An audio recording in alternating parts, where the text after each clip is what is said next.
Il faut couper cette sale tête sans hésitation. Ce sont les propos tenus par le consul général de Chine de la ville d'Osaka au Japon qui vise directement, sans la nommer, la première ministre japonaise, après des propos tenus par cette dernière sur Taïwan, une île revendiquée par la Chine. Mais alors à quel point les relations entre la Chine et le Japon se sont-elles dégradées et quelles pourraient être les conséquences de telles menaces? Salut, c'est Samy, j'espère que vous allez bien, c'est le sujet à la une de ces actus du jour. Alors avant de revenir sur les éléments les plus récents, il faut d'abord comprendre pourquoi Taïwan est depuis des décennies au cœur de tensions majeures. Taïwan, c'est une île de 23 millions d'habitants située à environ 130 km des côtes de la Chine continentale. Elle possède son propre gouvernement et fonctionne de manière autonome sur les plans politiques, diplomatiques et militaires, mais elle n'est pas reconnue comme un État par l'ONU. La raison, c'est que la Chine considère Taïwan comme faisant partie de son territoire. En fait, Taïwan est autonome depuis la fin de la guerre civile chinoise en 1949, mais son indépendance n'a jamais été formellement proclamée, ce qui entretient donc un statut assez ambigu par rapport à Taïwan. Aujourd'hui, même si beaucoup de pays entretiennent des relations avec Taïwan, la majorité d'entre eux ne la reconnaissent pas officiellement comme un État pleinement indépendant, notamment pour ne pas froisser la Chine. Ces dernières années, la Chine a d'ailleurs de nombreuses fois menacé militairement Taïwan. Début 2025, la Chine a par exemple mené des manœuvres de grande ampleur autour de l'île, mobilisant des forces terrestres, navales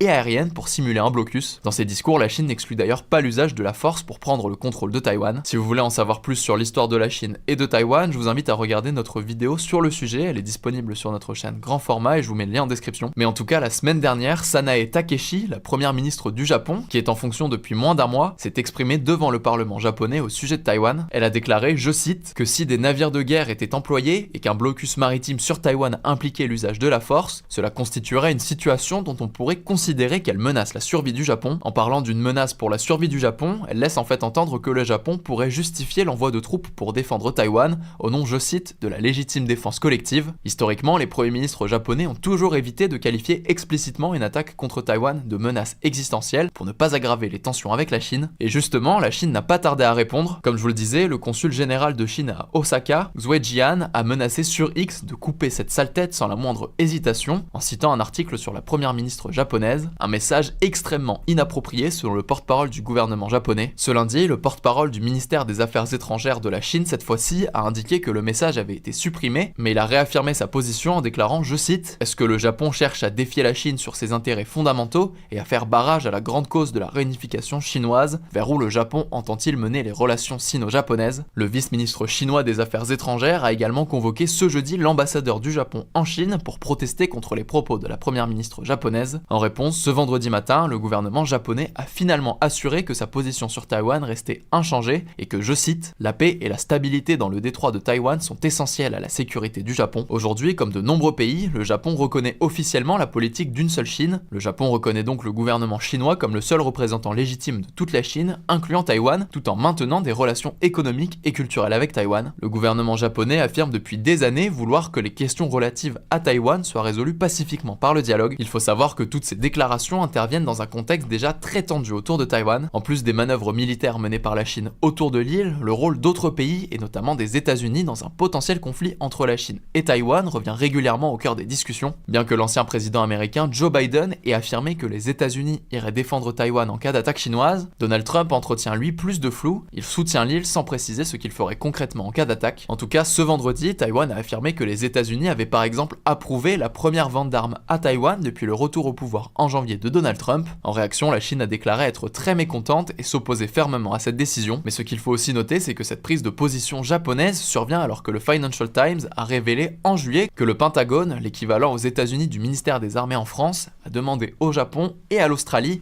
d'être plus clairs sur le rôle qu'ils seraient prêts à jouer en cas de guerre dans le détroit de Taïwan. Ces tensions autour de Taïwan s'inscrivent d'ailleurs dans un contexte plus large de rivalité historique et stratégique entre la Chine et le Japon. Par exemple, la Chine revendique certaines petites îles en mer de Chine orientale qui sont administrées par le Japon, et les deux pays sont aussi rivaux sur certains points économiques concernant notamment l'automobile et l'électronique. Et enfin, il faut aussi rappeler que l'invasion japonaise de la Chine entre les années 1931 et 1945 a laissé des profonds traumatismes dans la société chinoise. Cette invasion a mené à une occupation violente de la Chine par le Japon et à de nombreux massacres, notamment celui de Nankin qui a mené à la mort de plusieurs dizaines de milliers, voire des centaines de milliers de civils chinois. Si vous voulez en savoir plus, on vous met des liens en description et je vous laisse avec Blanche pour les actualités en bref. Merci Samy et bonjour à tous. On commence avec cette actu. Les policiers qui sont intervenus au Bataclan où 92 personnes ont été tuées lors des attentats du 13 novembre 2015 seront décorés de la Légion d'honneur. C'est ce qu'a annoncé ce jeudi soir le président de la République Emmanuel Macron Macron lors des commémorations des 10 ans de ces attentats. La Légion d'honneur, c'est la distinction nationale française la plus élevée. Ces policiers, ils sont intervenus dans un couloir du Bataclan de 6,30 m de long et 1,10 m de large avec un armement largement inférieur aux 2 terroristes qui retenaient en otage une dizaine de personnes. Ils ont pu neutraliser les 2 terroristes et extraire ces otages sans qu'aucun d'entre eux ne soit tué. En fait, il s'agissait d'une demande de longue date des associations des victimes du 13 novembre. Arthur Desnouveau, le président de l'ex-association de victimes Life for Paris qui s'est autodissoute hier, avait déclaré ce mercredi, je cite, « On se battra, nous, pour qu'ils soient médaillés, parce que vraiment, leur héroïsme, c'est l'honneur de notre démocratie. » Deuxième actu en Ukraine, au moins 6 personnes ont été tuées dans une attaque de drone sur Kiev, la capitale, dans la nuit de jeudi à vendredi, d'après les autorités du pays. Le maire de Kiev, Vitaly Klitschko, a également fait état de 26 blessés. Selon Volodymyr Zelensky, environ 400 drones et 18 missiles ont été utilisés par la Russie. En face, le ministère de la Défense russe a annoncé avoir intercepté plus de 200 drones ukrainiens dans la nuit. Le président ukrainien a ajouté que l'Ukraine a besoin de renforts, notamment de systèmes supplémentaires et de missiles intercepteurs. L'Europe et les États-Unis peuvent nous aider.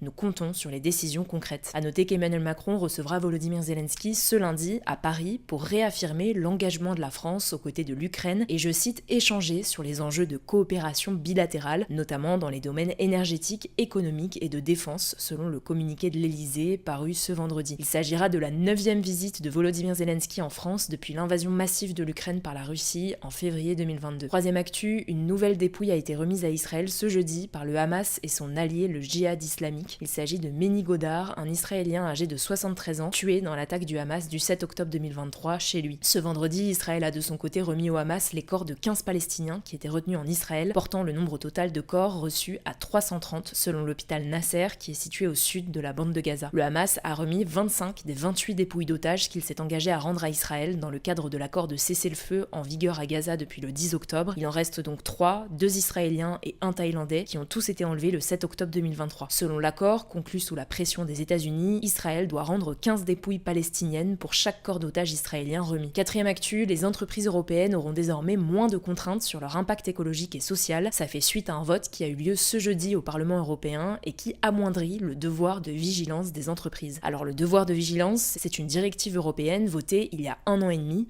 Son but, obliger les entreprises à être responsables des impacts sociaux et environnementaux de leurs activités tout au long de leur chaîne de production. Cette directive, elle est née après l'effondrement du Rana Plaza au Bangladesh, un pays du sud-est qui a fait plus de 1100 morts en 2013. Il s'agissait d'un immeuble abritant plusieurs ateliers textiles. La directive, elle fait aussi suite à la découverte du travail forcé des Ouïghours, une minorité musulmane ciblée par la Chine depuis plusieurs années. Mais donc ce jeudi, un texte qui modifie ce devoir de vigilance a été voté, notamment grâce à une alliance de députés de droite et d'extrême droite. Les obligations sont assouplies pour les entreprises concernées, qui seront moins nombreuses. Alors sans rentrer dans le détail, le seuil d'employés et de chiffre d'affaires annuel pour être soumis à ce devoir de vigilance a été relevé. Pour les défenseurs de ce texte, il s'agit d'une simplification des règles pour les entreprises afin qu'elles soient plus compétitives par rapport à leurs concurrents hors Europe. Mais pour ses opposants, dont l'ONG Bloom, cette modification du texte supprime la responsabilité des entreprises quant à leur impact environnemental et social. Cinquième actu, le président de la BBC, la chaîne publique britannique, s'est excusé auprès du président américain Donald Trump après la diffusion sur la chaîne d'un montage d'un de ses discours qui avait suscité la polémique. On vous en parlait ce lundi dans les actus du jour au moment de la démission du directeur général et de la rédactrice en chef de la BBC, Tim Davie et Deborah Turness. En fait, dans un documentaire du magazine d'investigation de la BBC Panorama, diffusé juste avant l'élection présidentielle américaine de 2024, un discours de Donald Trump avait été diffusé avec un montage qui modifiait le sens de certaines phrases. À noter que la BBC axe sa ligne éditoriale sur la neutralité, l'importance des faits et la lutte contre les fausses informations. Donald Trump avait donc donné à la BBC jusqu'à ce vendredi 22h pour s'excuser et retirer le documentaire. Le président américain avait également menacé de porter plainte pour diffamation et demander $1 milliard de dommages et intérêts en l'absence d'excuses. Mais ce jeudi, Samir Shah, le président de la BBC, a envoyé une lettre à Donald Trump pour s'excuser et annoncer que le documentaire a été retiré et ne sera plus diffusé. En revanche, la lettre précise également que la BBC réfute toute base légale à la plainte en diffamation évoquée par le président américain. Si vous voulez en savoir plus sur ce documentaire et sur le discours, je vous renvoie à nos actus de lundi. Et enfin, dernière actu, plus d'un enfant sur 10 a été privé de vacances pour des raisons financières en 2024 en France, selon une étude de l'INSEE publiée ce jeudi. Plus précisément, 11,2% des mineurs n'ont pas de vacances au moins une semaine par an hors du domicile, contre 10,6 3 ans plus tôt. Parmi les autres chiffres révélés par l'étude, 11% des mineurs vivent dans un ménage qui ne peut pas chauffer suffisamment son logement pour des raisons financières.